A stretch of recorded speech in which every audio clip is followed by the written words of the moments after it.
Antum bisa kembali hadir di Masjid Agung Al-Azhar ini. Sebelumnya kita bertemu dengan beliau di kajian Rabu malam dan kita sekarang bertemu di acara Meet and Greet Ramadan 1439 Hijriah. Dan kita akan memanfaatkan momentum Ramadan ini untuk membahas tema taubat sebelum terlambat. Kepada Al-Ustadz kami persilakan. Tafadhol masykuran. Bismillahirrahmanirrahim. Assalamualaikum warahmatullahi wabarakatuh. Waalaikumsalam. Alhamdulillahi ala ihsanih wa syukru lahu ala taufiqihi wa amtinanih wa asyhadu an la ilaha illallah wahdahu la syarika lahu ta'ziman li sya'nih wa asyhadu anna Muhammadan abduhu wa rasuluhu da'ila ridwanih. Allahumma salli alaihi wa ala alihi wa ashabihi wa ikhwanih. Hadirin dan hadirat yang dirahmati oleh Allah Subhanahu wa taala, puji dan syukur kita panjatkan seagung-agungnya kepada Rabb kita yang maha baik, yang maha pemurah, yang masih memberikan kita untuk merasakan detik-detik indahnya bulan Ramadan, yang masih memberikan kita kesempatan untuk melantunkan Al-Quran, menelaah kitabullah, dan alhamdulillah pada sore hari ini kita dikumpulkan di Masjid Agung Al-Azhar dalam rangka untuk majelis ilmu. Semoga segala kegiatan kita dicatat sebagai pahala di sisi Allah Subhanahu wa taala. Salawat dan salam tercurahkan selalu kepada junjungan kita Nabi Muhammad sallallahu alaihi wasallam dan juga kepada keluarganya serta seluruh sahabat beliau tanpa terkecuali. Kita berkumpul di sini untuk membicarakan suatu ibadah yang sangat agung, yaitu ibadah bertaubat kepada Allah Subhanahu wa taala. Yang ibadah tersebut bukan hanya diperlukan oleh orang-orang yang tenggelam dalam kemaksiatan. Bahkan setiap kita, setiap muslim butuh untuk bertobat kepada Allah Subhanahu wa taala. Jangankan kita, bahkan manusia terbaik Rasulullah sallallahu alaihi wasallam, alladzi qad ghufira lahu ma taqaddama min dzambi wa ma ta'akhkhar, yang telah diampuni dosa-dosa yang telah lalu dan yang akan datang. Beliau berkata, ya ayyuhan nas tubu ila Allah, fa wallahi inni astaghfiru ila Allah wa atubu ilaih fil yaumi akthar min 70 marrah. Kata beliau, wahai manusia sekalian, bertobatlah kepada Allah. Demi Allah sungguhnya aku beristighfar dan bertobat kepada Allah setiap hari lebih daripada 70 kali. Bahkan dalam sebagian riwayat sahabat pernah menghitung Nabi, sekali majelis, sekali duduk Nabi pernah beristighfar 100 kali.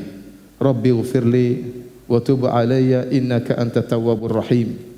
Ya Rabbku, ampunilah aku dan aku bertobat kepada Engkau. Sungguhnya Engkau adalah Maha penerima taubat dan Maha pengasih lagi Maha penyayang. Dihitung oleh sahabat sampai 100 kali. Jika Nabi SAW yang luar biasa imannya, yang surga tidak akan terbuka kecuali yang mengetuknya Nabi SAW, bertobat sedemikian itu, bagaimana lagi dengan kita? Maka nanti akan saya jelaskan bahwasanya taubat, ya, ini adalah ibadah yang harus dilakukan oleh setiap muslim. Jangan sampai ada yang bertanya, Ustadz saya kan anak masjid, ngapain saya bertobat?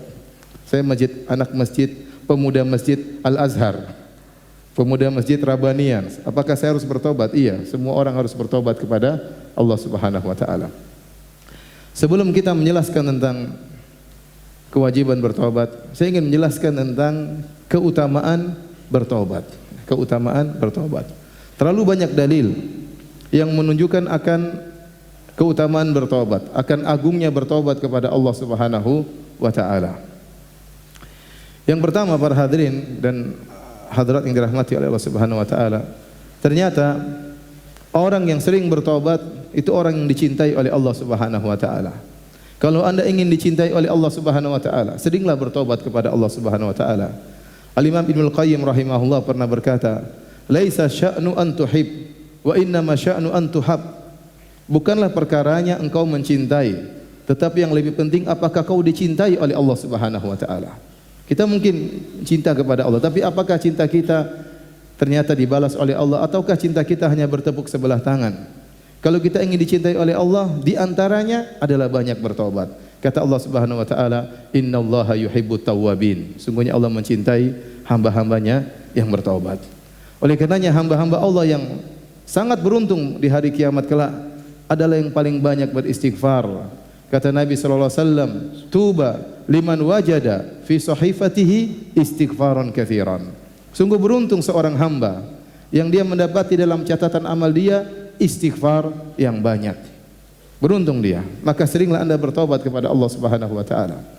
Ini salah satunya, dengan bertobat kita meraih kecintaan Allah kepada kita.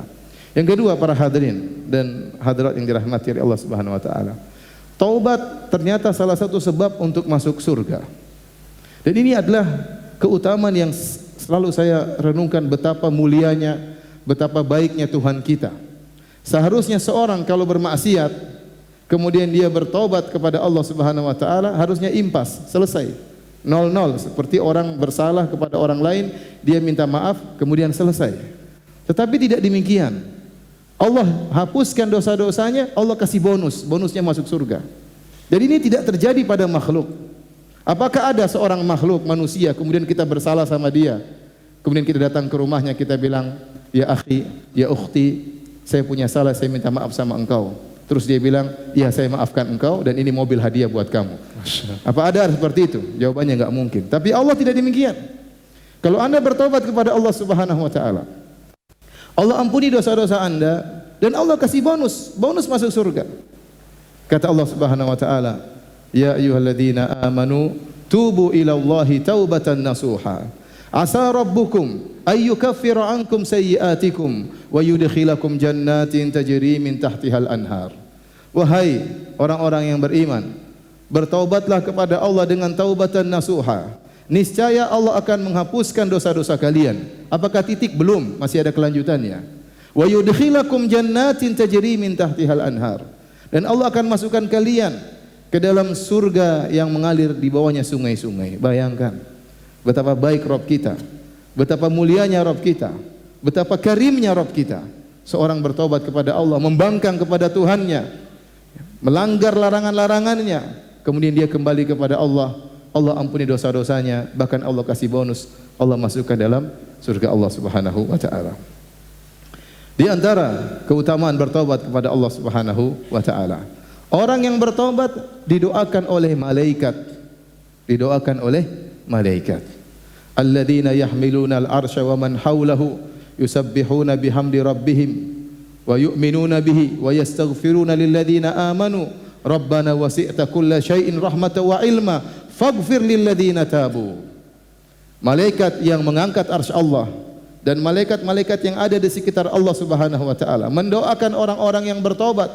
Mereka berkata, "Rabbana wasi'ta kulla syai'in rahmatan wa ilma." Ya Rabb kami, sungguhnya ilmumu dan rahmatmu meliputi segala sesuatu. Faghfir lilladzina tabu. Ampunilah orang-orang yang bertobat. Yang doakan bukan manusia lagi, yang doakan para malaikat, bahkan malaikat-malaikat spesial, malaikat-malaikat yang memikul arsy Allah Subhanahu wa taala.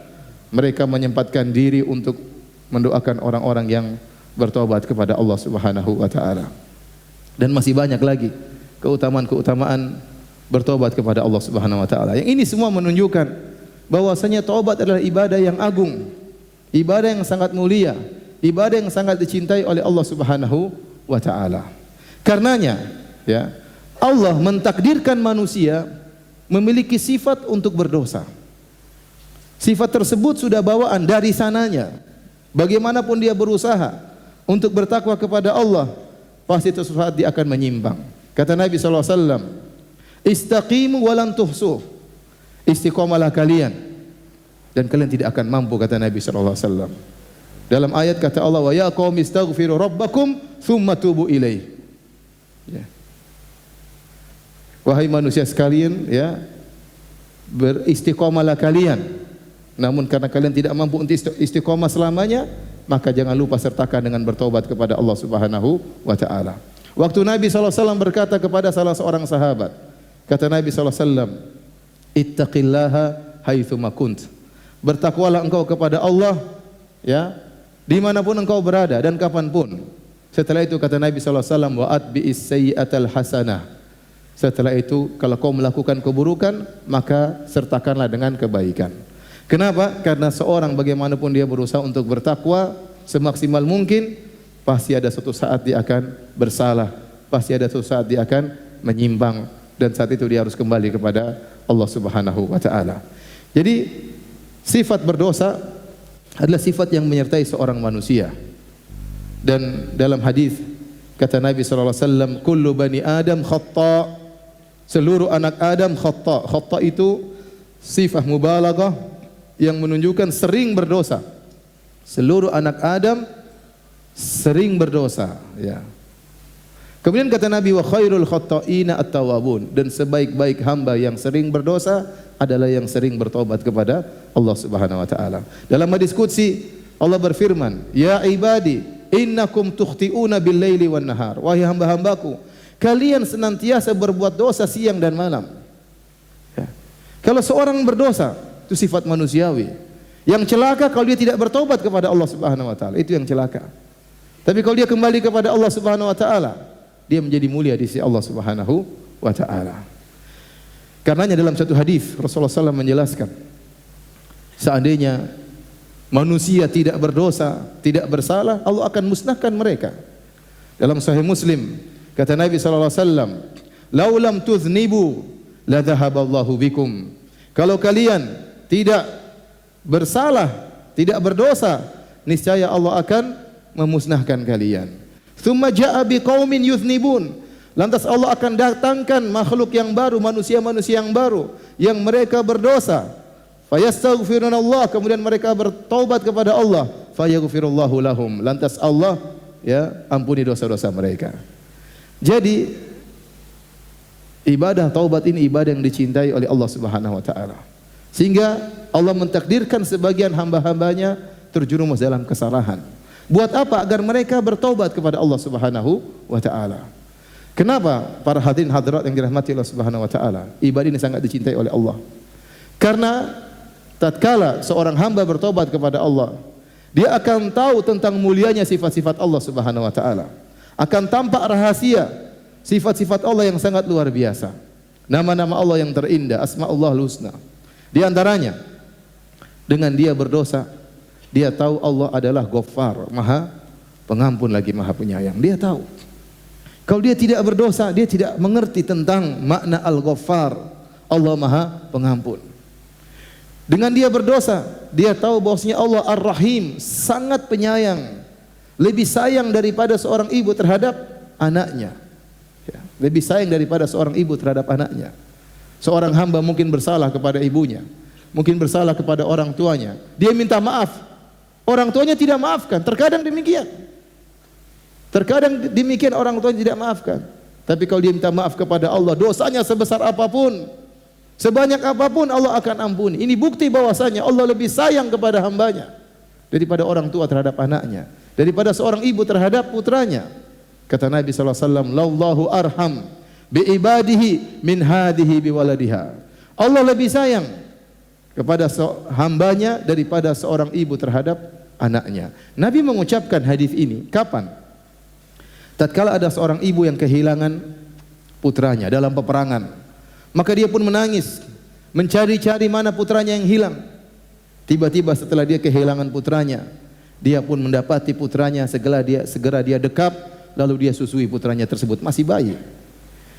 Ini adalah bentuk rasa cinta yang terbesar yang ada di alam semesta. Kasih sayang terbesar di alam semesta adalah kasih sayang seorang ibu terhadap anaknya.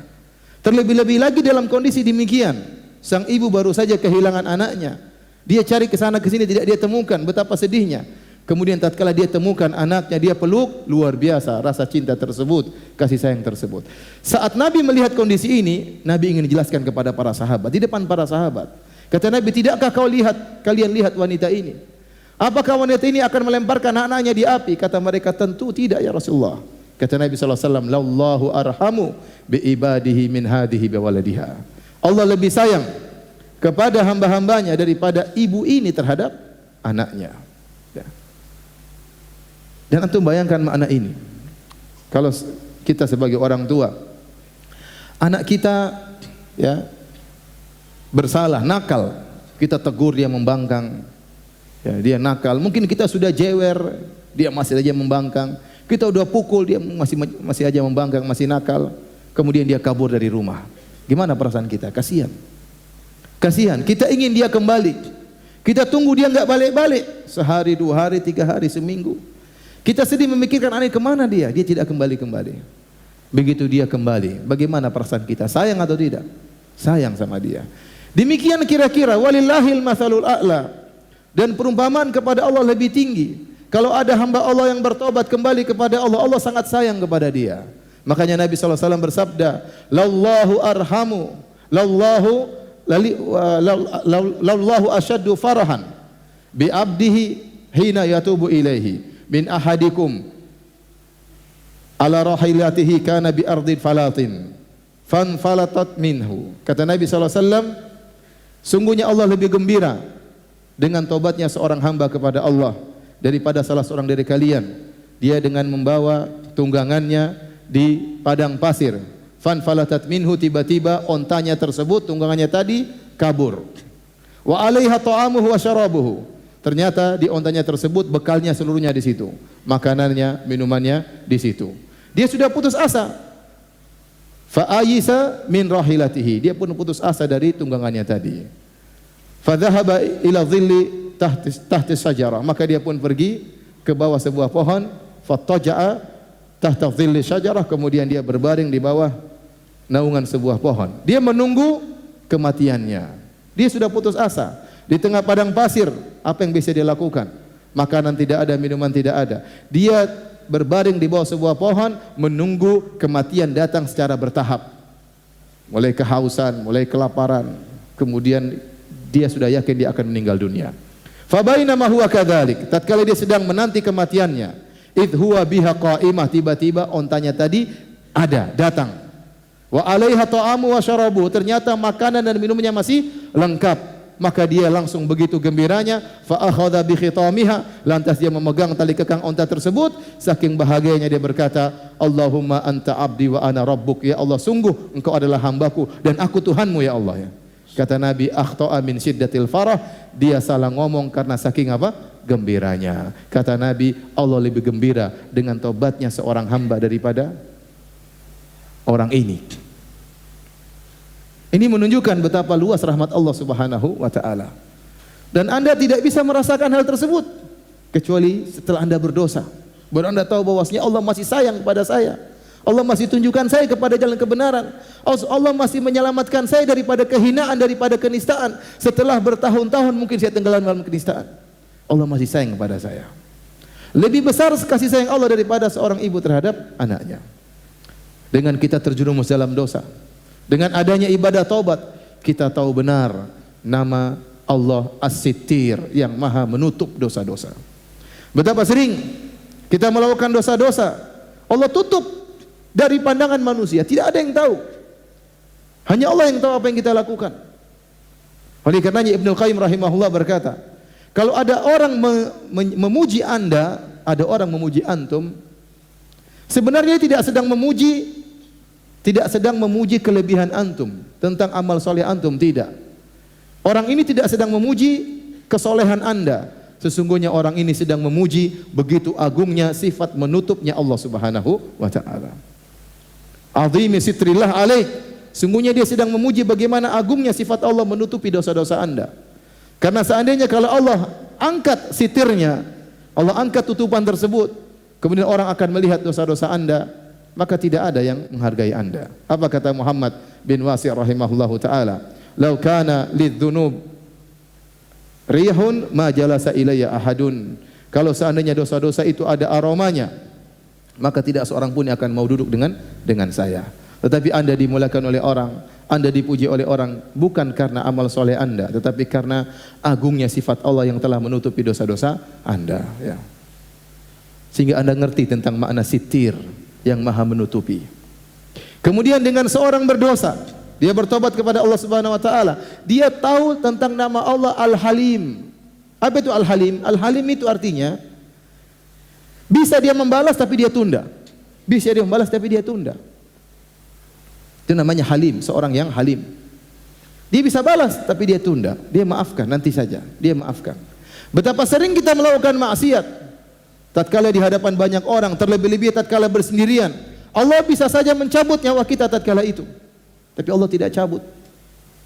Allah tidak cabut. Allah sayang sama kita, masih diberi kesempatan untuk bertobat kepada Allah Subhanahu wa taala. Kita lihat banyak orang yang sedang joget-joget tahu-tahu meninggal dunia. Ya, sedang nyanyi-nyanyi tahu-tahu meninggal dunia. Yang sedang berzina tahu-tahu meninggal dunia. Banyak orang seperti itu, banyak. Waliyadzubillah. Ya. Sedang bermaksiat, sedang membangkang perintah Allah, tahu-tahu dicabut nyawanya oleh Allah Subhanahu wa taala. Betapa sering kita bermaksiat kepada Allah Subhanahu wa taala. Tidak ada yang lihat dan Allah tidak cabut nyawa kita. Allah Al-Halim yang Maha menunda siksaan, padahal Allah mampu untuk segera membalas kapan saja Allah kehendaki. Tujuannya apa? Agar Anda kembali kepada Allah Subhanahu wa taala. Kemudian dengan bertobat kita tahu nama Allah At-Tawwab. Apa itu At-Tawwab? Zat yang Maha menerima taubat dan zat yang Maha mengilhamkan taubat kepada seorang hamba. Kalau Allah tidak berilham kepada kita untuk bertobat, kita tidak bakalan bertobat. Banyak orang di antara kita yang benar-benar tenggelam dalam kemaksiatan, lupa dengan akhirat, tenggelam dengan dunia kemaksiatan, entah zina, entah morfin, entah khamar, entah wanita, entah musik-musikan, entah apa saja, tenggelam dalam kenistaan. Subhanallah, tiba-tiba Allah ilhamkan kepada dia untuk bertobat. Ya. Makanya Allah berfirman, "Tsumma taba 'alaihim liyatubu." Kemudian Allah mengilhamkan taubat kepada mereka agar mereka bertobat. Tsumma taba 'alaihim, itu Allah ilhamkan taubat kepada mereka liyatubu, agar mereka bertobat. Ternyata kita tergerak untuk bertobat juga ilham dari Allah Subhanahu wa taala. Ini semua adalah hikmah dari seorang terjerumus dalam dosa, dari ibadah taubat kepada Allah Subhanahu wa taala. Dan yang terakhir di antara hikmah dari kita terjerumus dalam dosa, yaitu bahwasanya tatkala kita ingat dosa-dosa kita,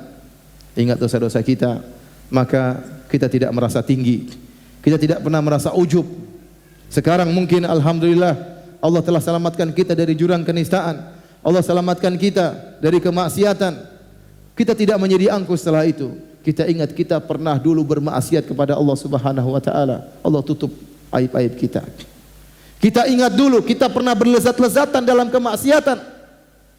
Orang beriman harusnya kalau bermaksiat dia benci, hatinya gelisah tatkala dia bermaksiat, hatinya berontak. Tapi sebagian kita tatkala bermaksiat bukan hatinya berontak, dia benar-benar berlezat-lezat. Kata Ibnul Qayyim, orang seperti ini butuh dua taubat. Taubat kepada dosanya, taubat kepada berlezat-lezat tatkala sedang bermaksiat. Ya.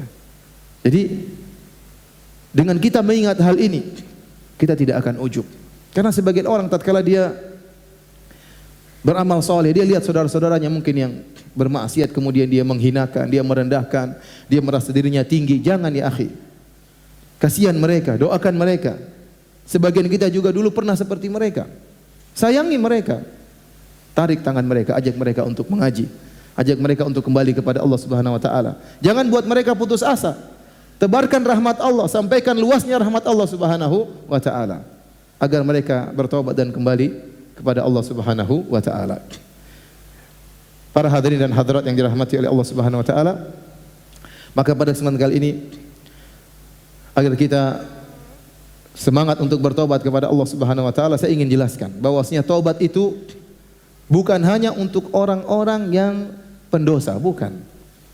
Bahkan orang yang saleh juga harus bertobat kepada Allah Subhanahu wa taala. Ada tiga hal yang membuat seorang harus bertobat kepada Allah Subhanahu wa taala. Yang pertama, tentunya dosa-dosa. Yang kedua, kurang bersyukur kepada Allah Subhanahu wa taala. Yang ketiga, kurang beribadah sebagaimana yang dituntut oleh Allah Subhanahu wa taala. Ini tiga perkara yang diisyaratkan oleh Ibnul Qayyim rahimahullah dalam kitabnya Madarijus Salikin. Yang pertama, karena dosa-dosa. Siapa di antara kita yang tidak ada dosanya?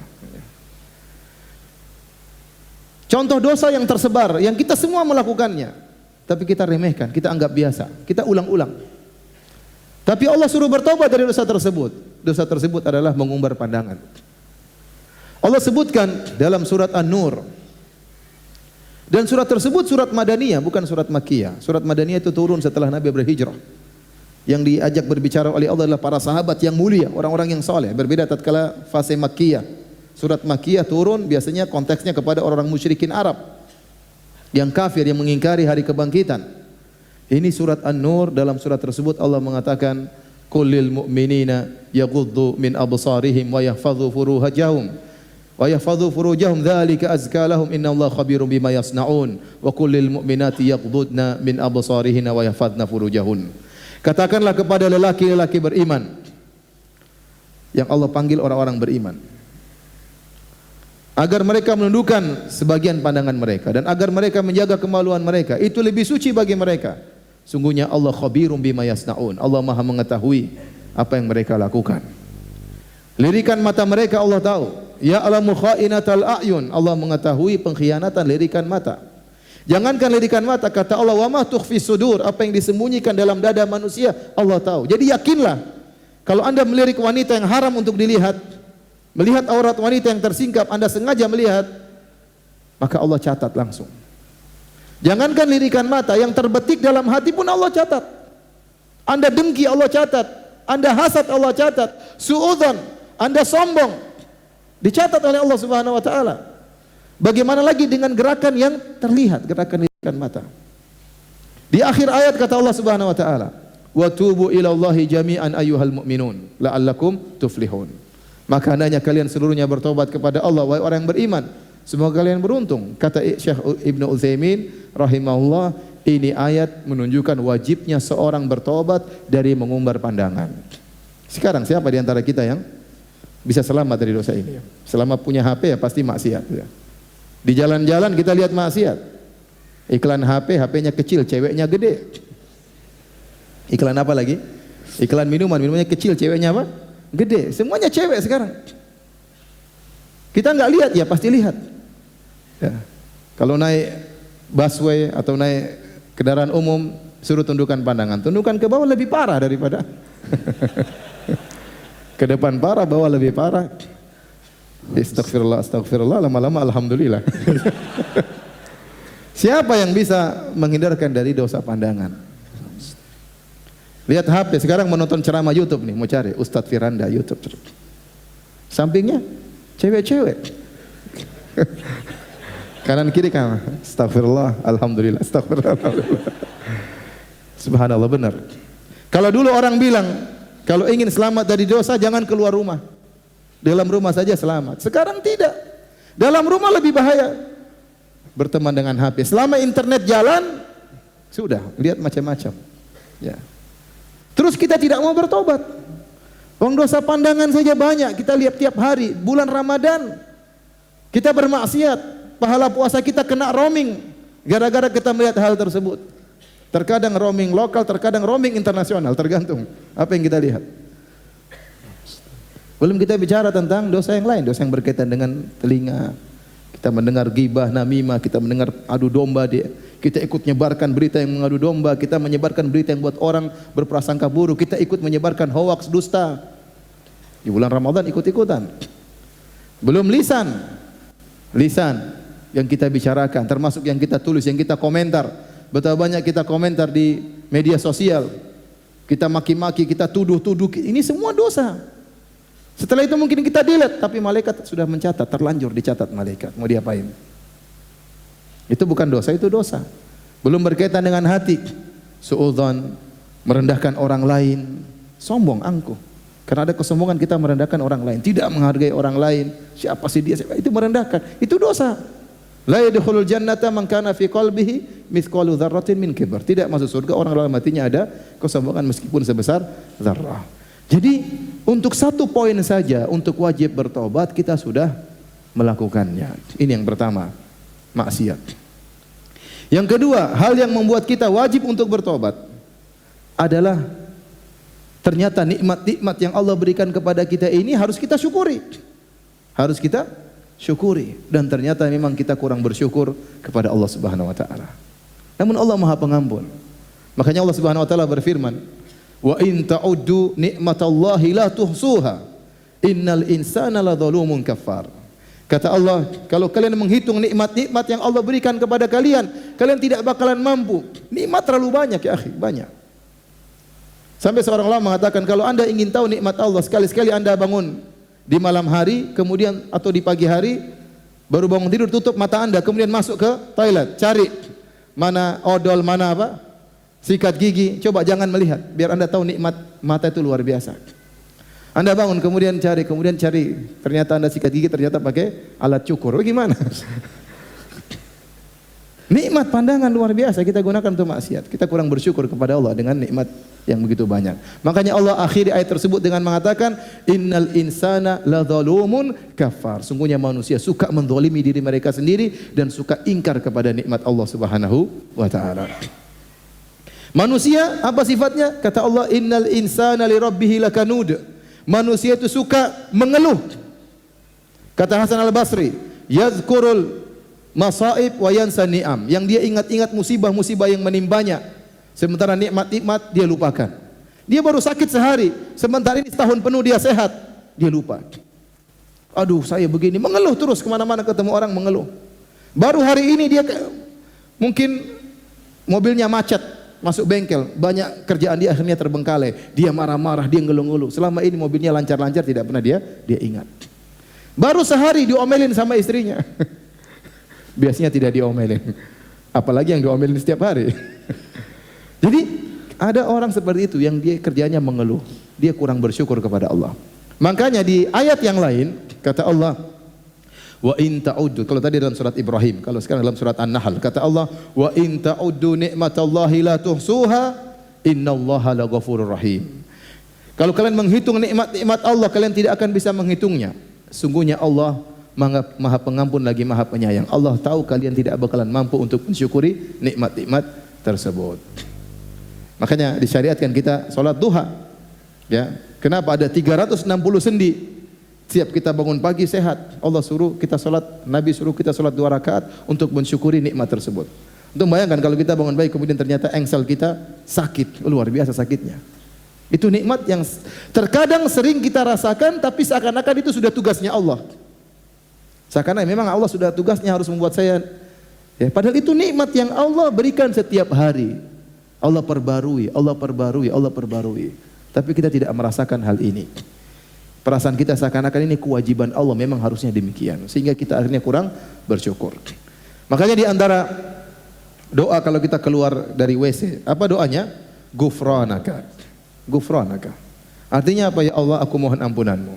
Kata para ulama, kenapa seorang tatkala dalam WC dia berhasil mengeluarkan kotorannya, ya, itu karunia dari Allah Subhanahu wa taala. Seandainya Allah membuat kotoran tersebut tidak keluar, maka dia bisa mati, dia bisa sakit dan akhirnya meninggal dunia. Maka tatkala dia keluar dari toilet dia mengatakan ghufranaka, dia mengatakan ya Allah, aku tidak mampu mensyukuri nikmat-Mu dengan yang seharusnya. Maka dari sisi ini kita harus bertobat kepada Allah Subhanahu wa taala. Apalagi sebagian antum, sebagian ikhwan Masya Allah diberi rumah oleh Allah Subhanahu wa taala, diberi pekerjaan oleh Allah Subhanahu wa taala, diberi istri oleh Allah Subhanahu wa taala, ya. Diberi kenikmatan ikut pengajian, diberi kenikmatan untuk membaca Al-Qur'an. Ini nikmat yang luar biasa. Kewajiban kita untuk mensyukuri, dan kita pasti tidak pandai mensyukuri nikmat Allah Subhanahu wa taala. Pasti ada yang kurang. Dari sisi ini kita wajib untuk bertobat kepada Allah Subhanahu wa taala. Dari sisi yang ketiga, kata Ibnu Qayyim rahimahullahu taala, yaitu dari kurangnya kita bisa beribadah kepada Allah dengan yang semestinya. Makanya tatkala kita selesai salat, kita langsung apa? Astaghfirullah, astaghfirullah, astaghfirullah. Kenapa? Karena kita tahu waktu kita salat pasti banyak kekurangannya. Kita sering tidak khusyuk. Padahal kata Allah, wa aqimis sholata li dzikri. Salatlah untuk mengingatku. Sering kita lagi salat, kita ingat macam-macam. Ya. Allahu Akbar. Kalau kita salat subuh, kita rencanakan nanti pagi mau kemana. Kapan mikirnya? Tatkala salat subuh. Nanti salat isya kita evaluasi. Tadi kita banyak orang seperti itu. Ya. Kalau antum tidak percaya, ini saya sering sampaikan, antum tidak percaya, antum nanti kalau salat isya hari ini, antum tanya sama teman yang salat samping antum, tadi imam baca apa? Rakaat pertama, rakaat kedua. Banyak orang yang lupa. Benar. Tadi baca apa ya? Lupa ya. Saking khusyuknya, Allahu Akbar, tahu-tahu Assalamualaikum warahmatullahi wabarakatuh. Lupa. Sampai ada cerita seorang di Saudi, saya pernah dengar cerita seorang syekh, dia cerita, dia pergi ke suatu masjid. entah sholat maghrib, entah sholat isya. Setelah itu dia minta izin sama Pak Imam, dia bilang, Pak Imam saya mau tanya kepada jamaah, yang bisa jawab saya kasih hadiah. Wahai jamaah sekalian, siapa yang bisa sebutkan? Tadi imam rakaat pertama baca surat apa, rakaat kedua baca surat apa? Jamaah semua diam. Kata dia, jangan bikin malu jamaah. Siapa yang masih ingat tadi imam rakaat pertama baca surat apa, rakaat kedua baca surat apa? Enggak ada yang jawab. Akhirnya ada anak kecil angkat tangan. Saya. Oh sini.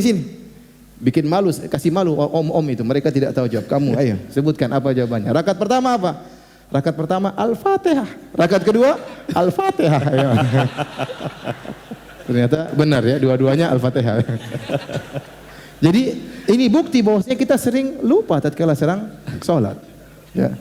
Kita ingat barang hilang tatkala sedang salat dan ada setan yang mengingatkan kita. Ya. Kita ingat utang belum kita tagih tatkala kapan? Tatkala salat. Maka pantas ketika salat selesai langsung yang kita buka dengan apa? Astaghfirullah, astaghfirullah, astaghfirullah. Dan yang menakjubkan Nabi SAW, Nabi sekitar 23 tahun beliau berdakwah dan seluruh kegiatan beliau karena Allah. Tidaklah beliau duduk, tidaklah beliau berdiri, tidaklah beliau tidur kecuali karena Allah. Tidaklah beliau berucap, tidaklah beliau berdiam kecuali karena Allah Subhanahu wa taala. Tidaklah beliau marah kecuali karena Allah Subhanahu wa taala. Dengan peperangan yang begitu banyak peperangan, dengan musibah yang begitu banyak beliau alami, semuanya karena Allah Subhanahu wa taala. Ternyata di akhir hayat Allah turunkan surat yang terakhir, idza jaa nasrullahi wal fath wa ra'aitan nasa yadkhuluna fi dinillahi afwaja fasabbih bihamdi rabbika wastaghfirhu innahu kana tawwaba. Tatkala telah datang pertolongan Allah dan kemenangan, artinya engkau sudah berhasil wahai Muhammad. Orang semua sudah masuk Islam. Yadkhuluna fi dinillahi afwaja, orang semua masuk Islam. Nabi gembira, senang. Tapi apa kata Allah? Bertasbihlah kepada Rabbmu dan beristighfarlah. Di akhir hayat Nabi, sementara Nabi sudah begitu berhasil, Allah masih suruh Nabi untuk beristighfar. Maka setelah itu Rasulullah SAW kalau sujud atau ruku, beliau berdoa, Subhanakallahumma Rabbana wa bihamdika Allahumma ghufirli. Beliau beristighfar dalam ruku dan sujud beliau. Maksudnya apa? Dari sisi ini, ya, kita sadar bahwasanya ibadah kita ini sangat kurang. Kita kurang baca Quran, kita kurang salat malam, ya, kita kurang berzikir kepada Allah Subhanahu wa taala. Kalau salat juga pikirannya kemana-mana, ya. Kalau berzikir pikirannya kemana-mana, kita kurang mengagungkan Allah sebagaimana mestinya. Dari sisi ini pun kita harus bertobat kepada Allah Subhanahu wa taala. Dari sini kita sadar para hadirin dan hadirat bahwasanya kewajiban taubat itu bukan cuma orang-orang yang berdosa saja. Bahkan kita seluruhnya, siapapun dia, apakah dia ustadz, apakah dia ulama, bahkan Nabi saja bertobat kepada Allah Subhanahu wa taala, apalagi orang-orang yang selain mereka di bawah mereka. Masih ada waktu kah? Masih. Baik, terakhir karena waktu kita sampai jam 5, saya ingin menyampaikan tentang luasnya rahmat Allah Subhanahu wa taala. Bahwasanya Allah itu Maha Pengampun, Maha Penyayang. Cukup tadi saya sebutkan, Allahu ya arhamu bi ibadihi min hadhi bi waladiha. Allah lebih sayang kepada hamba-hambanya daripada seorang ibu terhadap anaknya. Betapapun besar maksiat yang kita lakukan, maka Allah akan Maha mengampuni. Di antara nama-nama Allah, Ghaffar, Ghafur, Ghafir. 3 nama ini, Ghaffar, Ghafur dan Ghafir. Ghafiri dzambi, ya. Ini menunjukkan bahwasanya Allah Subhanahu wa taala Maha mengampuni dosa. Sebanyak apapun dosa tersebut, bervariasi dosa tersebut, berulang-ulang dosa tersebut, enggak ada masalah bagi Allah. Sebanyak apapun dilakukan, ya, sebesar apapun dosa tersebut, berulang-ulang pun ringan bagi Allah untuk mengampuni. Jika seorang hamba kembali kepada Allah Subhanahu wa taala. Tidak ada yang besar bagi Allah. Ya, seorang pernah berkata, ya Rabbi in azumat dhunubi kathratan wa laqad alimtu bi anna afwaka a'zamu. Ya Rabbku, meskipun dosaku saya tahu sangat banyak, tapi saya tahu ampunanmu lebih luas daripada dosa-dosaku. Bahkan seorang salaf pernah ada yang berdoa, ya Allah ampunilah dosa-dosaku yang banyak ini dengan sedikit ampunanmu. Kenapa? Dia tahu sedikit ampunan Allah sudah bisa mengampuni segala dosa-dosa yang begitu banyak. Karena Allah afuun, Maha Pengampun. Contoh bahwasanya Allah Maha Pengampun. Allah sebutkan kisah dalam Al-Quran. Kisah Ashabul Ukhdud. Raja yang kemudian dia murka, lantas dia membakar hidup-hidup orang-orang beriman, mukminin maupun mukminat, lelaki maupun wanita, orang tua maupun anak kecil, ya, dewasa, masih remaja, semuanya dia bakar ribuan orang. Kemudian apa? Wahum 'alaiha qu'ud, sambil duduk nongkrong menyaksikan mereka disiksa dalam kondisi senang, nonton orang-orang disiksa, dibakar hidup-hidup. Yang dibunuh adalah orang-orang beriman. Allah Subhanahu wa taala sebutkan, innal ladzina fatanul mu'minina wal mu'minat. Sungguhnya orang-orang yang telah membakar hidup-hidup kaum mukminin kaum mukminat. Menurut logika kita mungkin orang ini bagaimana bisa diampuni oleh Allah Subhanahu wa taala? Kalau ada orang membakar kiai, dibakar hidup-hidup, kita bilang apa? Oh, ini orang memang di neraka jahanam paling bawah. Kiai berdakwah kepada jalan Allah, hafal Quran, hafal hadis, tiap hari ceramah, dibakar hidup-hidup. Ini orang bakalan masuk neraka paling bawah. Ternyata orang ini bukan cuma membakar satu orang, dia bakar ribuan orang. Anak kecil dia bakar, orang tua, laki-laki, perempuan. Apakah mereka masih mungkin diterima tobatnya? Jawabannya iya. Kata Allah, innal ladzina fatanul mu'minina wal mu'minat tsumma lam yatubu falahum adzabu jahannam wa lahum adzabul hariq. Sungguhnya orang-orang yang telah membakar kaum mukminin kaum mukminat, kemudian mereka tidak bertobat, bagi mereka adab yang pedih, bagi mereka adab yang membakar. Jadi Allah kasih syarat, kalau mereka tidak bertobat baru dibakar oleh Allah Subhanahu wa taala. Berarti apa? Kalau mereka bertobat diterima atau tidak? Diterima oleh Allah Subhanahu wa taala. Makanya Hasan Al-Basri tatkala membaca ayat ini dia berkata, "Unzuru ila karamillah." Lihatlah kepada mulianya dan baiknya Allah. Qatalu awliya Allah, mereka telah membunuh wali-wali Allah, namun Allah masih menyuruh mereka, menganjurkan mereka untuk bertobat kepada Allah Subhanahu wa taala. Contoh lagi, Fir'aun. Fir'aun ngaku sebagai Tuhan. Tidak ada manusia paling brengsek dan kurang ajar seperti apa? Fir'aun, ya. Tidak usah jauh-jauh. Anda misalnya bos, Anda yang bikin perusahaan, Anda punya anak buah banyak. Terus ada anak yang Anda rawat sampai kemudian dia besar, tahu-tahu dia mengaku saya yang bos. Mungkin Anda ambil pistol tembak orang ini. Sembarang aja. Paling tidak Anda pukul lah. Kurang ajar, enggak tahu diri, enggak beradab, ya. Ini Fir'aun yang Allah ciptakan dia dari masih kecil, masih ingusan, kemudian tumbuh berkembang. Setelah dia dewasa dia mengatakan dia Tuhan alam semesta. Tapi apakah Allah kirim petir halilintar bakar dia? Tidak. Allah masih kirim nabi yang mulia, bahkan bukan cuma satu nabi, dua nabi, Nabi Musa dan Harun. Dan Allah berkata, "Faqula lahu qawlan layyinan." Sampaikanlah kepada Fir'aun dengan kata-kata yang lembut, la'allahu yatadzakkaru aw yakhsha. Siapa tahu dia ingat, siapa tahu dia takut, siapa tahu dia sadar. Maha baik Allah Subhanahu wa taala. Saya tanya sama antum, seandainya Fir'aun bertobat, diampuni oleh Allah atau tidak? Diampuni. Padahal kurang ajar seperti itu. Ngaku sebagai Tuhan.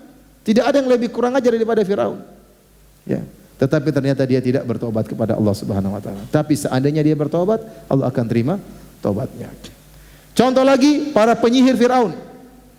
Yang didatangkan oleh Fir'aun, puluhan penyihir untuk berduel melawan Nabi Musa alaihissalam. Bayangkan, datang pekerjaan mereka, profesi mereka adalah penyihir. Syirik, dosa yang tidak mungkin diampuni oleh Allah Subhanahu wa taala. Cari nafkah dengan menjadi penyihir. Cari nafkah dengan syirik. Datang untuk menantang Rasul Allah, Tuhan, utusan Allah Subhanahu wa taala. Kemudian tatkala berduel dengan Nabi Musa, puluhan tahun mereka adalah penyihir. Tiba-tiba mereka kalah dan tiba-tiba mereka sadar bahwasanya Nabi Musa adalah seorang Rasul. Lantas mereka bertobat, mereka beriman cuma sebentar. Kemudian mereka dibunuh oleh Fir'aun. Ternyata mereka masuk surga. Bayangkan, kekufuran yang selama puluhan tahun tersebut dihapuskan dengan iman yang hanya sebentar. Menunjukkan Allah Maha penerima taubat. Kisah lagi dalam hadis, kisah pembunuh 100 nyawa. Setelah dia membunuh 99 nyawa, dia mencari orang yang paling alim. Ternyata dia ditunjukkan kepada orang yang ahli ibadah. Maka dia bertanya, "Wahai ahli ibadah, saya sudah membunuh 99 orang. Apakah masih mungkin Allah mengampuni saya?" Kata ahli ibadah ini, "Enggak mungkin." Kenapa ahli ibadah ini berfatwa dengan perasaan, bukan dengan dalil? Dan banyak orang seperti itu, berfatwa pakai apa? Perasaan, pakai logika, pakai akal. Tidak, Anda kalau berfatwa harus dengan apa? Dalil. Maka dia bilang kau tidak mungkin diampuni. Maka orang ini pun ngamuk, ahli ibadah terus dipenggal lagi. Jadilah 100 orang. Coba bayangkan orang ini jahatnya luar biasa. Ustaz, saya mau tanya Ustaz. Haram atau tidak Ustaz? Haram atau tidak? Ya enggak, nanti saya pikir dulu lah. Bila haram dipenggal kepalanya ya. Kira-kira orang itu seperti itu. Ternyata dia ketemu dengan orang berilmu, maka orang berilmu tersebut mengatakan kau masih bisa diampuni. Dengan syarat pergilah ke kampung lain, beribadahlah kepada Allah dengan orang-orang kampung di situ. Ini isyarat bahwasanya kalau bertobat harus meninggalkan masa lalu, meninggalkan komunitas yang membawa dia kepada kemaksiatan, meninggalkan sebab-sebab yang bisa menggiring dia kembali kepada kemaksiatan. Kemudian dia pergi kepada kampung tersebut, dia meninggal di tengah jalan, belum sempat salat, belum sempat ibadah, ternyata dimasukkan oleh Allah dalam surga. Ya. Masih ada satu lagi. Ya. Kisah tentang dua orang yang bersahabat dari orang-orang terdahulu. Yang satu tukang maksiat, yang satu tukang ibadah. Setiap tukang ibadah ketemu dengan tukang maksiat dia tegur, ya hadza aqsir. Wahai berhenti, fulan berhentilah dari maksiatmu. Dia bernahi mungkar. Tapi tukang maksiat cuek aja. Kemudian kalau ketemu lagi ditegur lagi, wahai hadza aqsir. Wahai fulan berhentilah dari maksiatmu. Tapi dia cuek lagi. Terus sampai satu hari pelaku maksiat ini melakukan dosa yang luar biasa. Maka akhirnya saudaranya tadi tegur. Ya hadza aqsir, wahai fulan berhentilah dari maksiatmu. Ternyata pelaku maksiat ini bantah. Bantah dengan perkataan yang sangat menjengkelkan. Dia berkata, ya, da'ni wa rabbi, tinggalkan aku dengan Tuhanku, ngapain kau ikut-ikut campur urusanku? Abu'itha alayya raqiba, apakah Allah mengutus kamu untuk ngawasi aku? Kenapa tiap hari negur-negur saya? Kira-kira begitulah. Tinggalkan saya dengan Tuhanku, kenapa kau urusan dengan saya? Apa kau diutus oleh Tuhan untuk mengurusiku, untuk ngawasi aku? Subhanallah, ini perkataan salah dari tukang maksiat ini, salah ngomong begitu. Salah. Gara-gara dia ngomong salah seperti tersebut, akhirnya orang yang taat ini emosi. Waktu dia emosi kemudian dia berkata, lan yaghfirallahu lak, Allah tidak akan ampuni engkau. Dia ambil kesimpulan Allah tidak akan mengampuni apa? Engkau. Maka kemudian Allah mencabut nyawa kedua orang ini. Lalu Allah murka, Allah berkata, man dzalladzi yata'ala alayya alla aghfira li fulan. Siapa yang berani-berani bersumpah aku tidak mengampuni si fulan? Qad ghafartu lahu wa ahbatu amalak. Aku telah ampuni dosa tadi, hamba tadi pelaku maksiat, dan aku gugurkan kebaikan-kebaikanmu yang tadi bersumpah Allah aku tidak akan mengampuni dia. Bayangkan, kata Abu Hurairah, takallama bi kalimatin au baqat dunyahu wa ukhrahu. Orang ini, orang taat tadi mengucapkan satu kalimat yang dia tidak pikir-pikir, pakai perasaan, pakai emosi, telah menghabiskan, membinasakan dunianya dan akhiratnya. Jadi seorang tatkala bermaksiat segera kembali kepada Allah Subhanahu wa taala dan dengan penuh husnudzon kepada Allah Subhanahu wa taala, bahwasanya Allah Maha Pengampun lagi Maha Penyayang. Tidak ada yang menghalangi dia dari Allah Subhanahu wa taala. Kalau kita berbuat salah kepada manusia, sering kali manusia tidak maafkan kita. Tapi kalau Allah Subhanahu wa taala pasti mengampuni, dengan syarat Anda benar-benar bertobat kepada Allah Subhanahu wa taala, ya. Dan terakhir masih ada satu lagi. Masih ada waktu? Kisah disebutkan oleh Ibnu Katsir dalam Al-Bidayah wan Nihayah tentang seorang yang luar biasa suka menumpahkan darah, namanya Al-Hajjaj bin Yusuf Ats-Tsaqafi, yang dia hidup di zaman sahabat. Dia bunuh Sa'id bin Jubair, dia bunuh, bahkan dia mengancam bunuh sahabat. Orang banyak sekali dia bunuh, suka numpahkan darah. Ya, sampai semua orang ya melaknat dia. Di akhir hayatnya disebutkan tatkala dia sakratul maut, dia berdoa. Apa dia berkata? Allahumma ghufirli fa innahum yaz'umun annaka la taf'al. Kata dia, ya Allah, dia tahu dosanya banyak sekali. Ya Allah, ampunilah aku ya Allah, karena mereka menyangka kau tidak akan mengampuni aku. Dia bilang apa? Karena saking parahnya dosa-dosanya, orang-orang bilang sudah dia di neraka, bahkan ada yang mengkafirkan dia. Begitu dia mau meninggal, dia berkata, Allahumma ghufirli fa innahum yaz'umun annaka la taf'al. Ya Allah, ampunilah aku, sungguhnya mereka menyangka engkau tidak akan mengampuni aku. Dalam sebagian riwayat dia berkata, ya Allah, sungguhnya mereka sedang menunggu kematianku dan mereka akan gembira dengan kematianku, karena waktu itu dia sakit. Orang-orang semua yang di penjara berdoa supaya dia mati. Kemudian di akhir hayat dia berkata, dia berdoa demikian, akan tapi engkau lebih mulia daripada mereka, ampunilah aku wahai Tuhanku. Saya katakan ini Hajjaj bin Yusuf Ats-Tsaqafi di akhir hayatnya, dan dia orang yang luar biasa kezalimannya, dia berhusnudzon kepada Allah Subhanahu wa taala. Apalagi antum, apalagi kita yang dosa-dosa kita jauh dari dia, hendaknya kita berhusnudzon kepada Allah Subhanahu wa taala. Demikianlah para hadirin hadirat, apa yang bisa saya sampaikan pada kesempatan kali ini. Semoga Allah menjadikan kita hamba-hambanya yang senantiasa bertobat kepada Allah Subhanahu wa taala. Wabillahi taufik. Assalamualaikum warahmatullahi wabarakatuh. Waalaikumsalam warahmatullahi wabarakatuh. Masya Allah Ustaz, syukran jazakallah khair. Nampaknya tidak cukup waktu kita untuk membahas tobat, apalagi saat Ramadan hati kita Allah lembutkan, begitu mudah menerima nasihat. Namun tentunya teman-teman bertanya-tanya kenapa cuma sampai jam 5 ya? Iya. Karena kita mesti bergerak ke tenda iftar di bawah.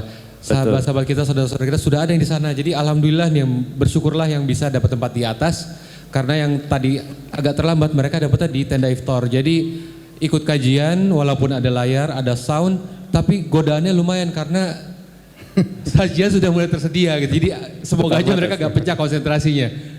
jadi Harap bersabar. Tapi insya Allah kenapa kita akan pindah ke bawah, Ustadz pun akan ikut menemani kita dan memanfaatkan waktu di bawah sambil menunggu waktu berbuka dengan berdialog dan bersoal jawab. Jadi tanya jawabnya akan kita lanjut di bawah ya, Iya. insya Allah. Di area iftar di bawah, harap ikuti petunjuk tertib dari rekan-rekan panitia. Untuk bisa tertib mengikuti arahan panitia, hati-hati turun tangganya. Dan sekali lagi kami mengucapkan terima kasih. Ustadz, kita akan tutup sementara majlis kita di ruang utama ini dengan doa kafaratul majlis. Subhanakallahumma bihamdika asyhadu an la ilaha illa anta astaghfiruka wa atubu ilaik. Assalamualaikum warahmatullahi wabarakatuh.